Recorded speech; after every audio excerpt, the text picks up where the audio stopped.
Hawkins has always been a battleground of nightmares, but Season 5 Volume 1 flipped the rules in a way no one expected. For years, the story has told us that 11 is the ultimate weapon against the forces of the Upside Down, and Vecna is the unstoppable architect of terror lurking behind every scream. But the final episodes of Volume 1 dropped a twist that changes everything, a twist that suddenly demands a terrifying new question. Is Will Byers now the most powerful character in Stranger Things, even more powerful than 11, and maybe even Vecna himself? To answer that, we need to dig deep into what Volume 1 revealed, not just about Will's past, but about his destiny. Welcome back to your nerdy show. I'm your host, Spoiler Master. The season begins by returning to the root of Will's trauma. For the first time since Season 1, we see a flashback to 1983 from Will's own perspective, revealing new layers to his original disappearance. It wasn't random, and it wasn't merely a hunt by the Demogorgon. The scene demonstrates that Vecna was watching Will from the very beginning,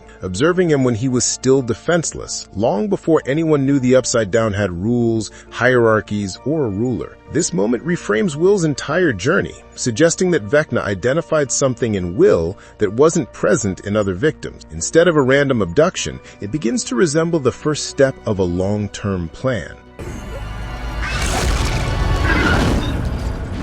Will's power is unlocked in Season 5, Volume 1. The ending of Volume 1 confirms that Will is capable of replicating Vecna's pyrokinetic powers, something previously assumed to be exclusive to Henry Creel and 11. The sequence where Will stops 3 Demogorgons simultaneously is not portrayed as an accidental burst of power, but as a deliberate act involving precision, focus, and emotional control. His eyes turning white, the telekinetic immobilization, and the bone-snapping execution are all visual language associated with Vecna, not 11. This raises an immediate question. If Will can use Vecna's powers, does that make him a copy, a conduit, or a direct rival? The series has always emphasized that abilities in this universe are not arbitrary. They are the result of experimentation, trauma, dimensional influence, or psychic inheritance. 11 received her powers from altered brain development and exposure to Nina Project experimentation. Vecna's abilities emerged naturally, but were heightened by the Upside Down's eldritch energy. Will's powers, however, are the result of prolonged metaphysical exposure. He was not born with them, nor were they triggered by science. They appear to be a psychic infection that evolved into a transferable capability, which is what makes his situation fundamentally different from both Vecna and 11.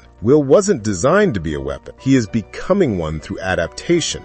The significance of Will's nosebleed. One of the most overlooked but vital clues is Will's nosebleed after using his powers. Stranger Things uses nosebleeds as a biological marker for neural overexertion, proof that the character is channeling psychic force at a cost. 11's nosebleeds have been a constant throughout the show, reinforcing the physical limitations of her telekinesis. Will sharing this side effect serves 2 purposes. First, it confirms that his abilities are not hallucinations or projections. They are real, measurable, and physically taxing. Second, it draws a direct parallel between Will and both Brenner's test subjects and Vecna himself. It blurs the line between infection and empowerment. If Will were merely a receiver of signals, his body wouldn't respond like this. The nosebleed is visual proof that Will has crossed a threshold from passive connection into active execution. This eliminates the possibility of dormant powers hidden since childhood. Will is not a lost experiment like 11. Instead, he is interpreting and reproducing psychic commands embedded in the hive mind. In essence, he is reverse engineering Vecna's own toolkit, and that is more dangerous than any ability 11 currently possesses, because it allows Will to weaponize the enemy's power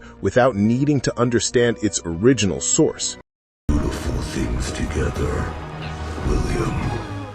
Will and the hive mind connection. Will's connection to the hive mind has been present since Season 2, but Volume 1 enhances its scope. He no longer receives fragmented sensations. He experiences entire perspectives. Vecna's power structure is built around surveillance and domination. The hive mind is his nervous system. Everything from Demogorgons to the vines act as sensory extensions, enabling a decentralized awareness across dimensions. Vecna perceives reality through distributed bodies, which is why Will's visions have always functioned like memories rather than dreams. He was not sensing activity. He was participating in consciousness. Volume 1 establishes that this connection has never been severed. Every attempt to rid Will of the Mind Flayer particles failed because the particles were not the root, they were the bridge. the more time Will spends in Hawkins, the stronger the psychic tether becomes, implying that the Upside Down generates resonance based on emotional geography. Hawkins is not just a location, it is a psychic anchor. Will's return home isn't nostalgic,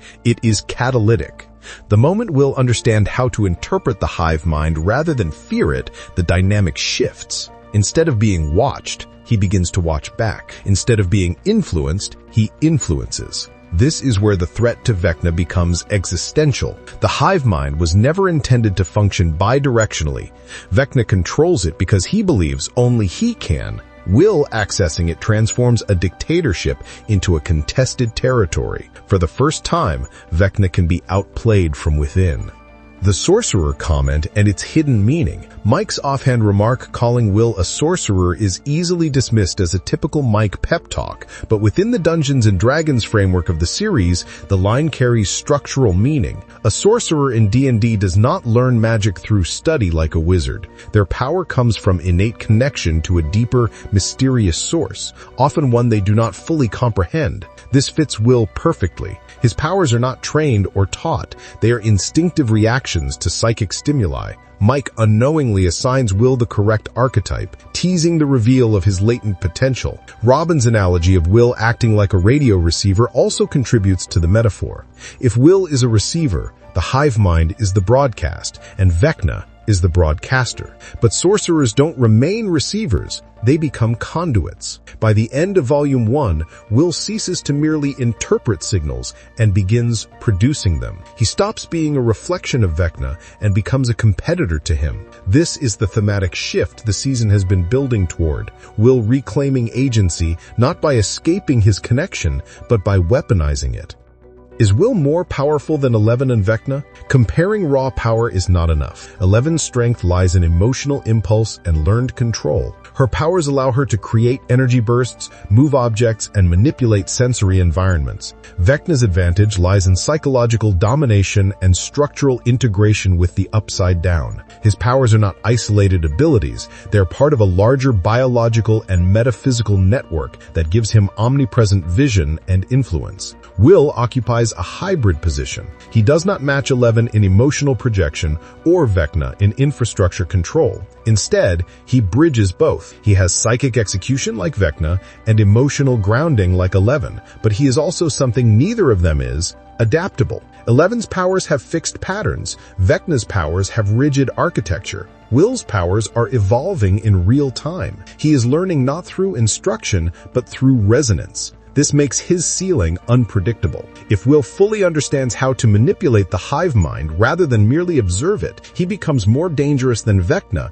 because he can dismantle the system while using its mechanics against it. If he surpasses the emotional blocks that limited him in earlier seasons, he becomes more effective than Eleven because he accesses power not constrained by trauma, but sharpened by identity. Power in Stranger Things has always been tied to self-recognition. Will's arc is not about survival. It is about definition. Once he stops fearing what he is, he steps into what he can become. Conclusion. Stranger Things Season 5, Volume 1 has opened the possibility that Will Byers is not the weakest member of the group, but the most essential. 11 represents humanity's attempt to fight the supernatural. Vecna represents the supernatural trying to consume humanity. Will stands between them, a living intersection of worlds. His powers are not yet complete, and that incompleteness is his advantage. The more he understands, the more he evolves, and the more he evolves, the more both Vecna's arrogance and Eleven's limitations become clear. Whether Will surpasses them fully depends on how Volume 2 resolves the conflict, but one fact is undeniable. Will is no longer a bystander. He is becoming the variable neither Vecna nor the audience accounted for. And in a story defined by power, unpredictability is the greatest weapon of all. What the heck, I'll laugh anyway.